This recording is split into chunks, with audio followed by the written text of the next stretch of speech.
Pero kung narinig niyo po at naintindihan, it's from stage 0 to stage 4. Basically, lahat na sana yun. Ngayon, ang kailangan lang pong hanapin ng patient or ng family ng patient saan yung pinakamalapit na contracted facility.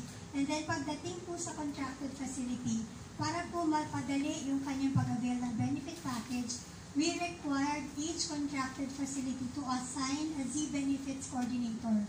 So, hahanapin lang ng pasyente o ng family ng patient yung Z-Benefits Coordinator para po siya yung magka-guide sa pasyente. Ano yung mga requirements na kailangan i-submit sa PhilHealth, ano yung mga forms na kailangan po fill-upan. And lahat po ng papers, dapat ang magsasubmit na sa PhilHealth ay yung hospital, not the patient, because we really want to unburden the patient. Kasi alam naman natin na malaman lang na magka-cancer ang isa sa miyembro ng pamilya, malaki na po ang epekto, emotionally pa lang, no? So what more financially? So we're really trying to streamline the requirements po. And malaking bagay po yung Z-Benefits Coordinator sa bawat ospital. Ito po ay empleyado ng ospital. Hindi po sila empleyado ng PhilHealth.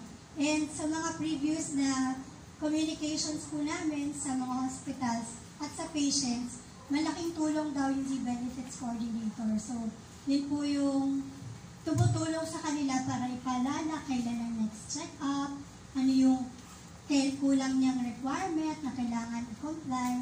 So, para sa tanong niyo po, mapapadali kung hahanapin po yung contracted hospital at yung Z-Benefits Coordinator sa loob ng contracted hospital.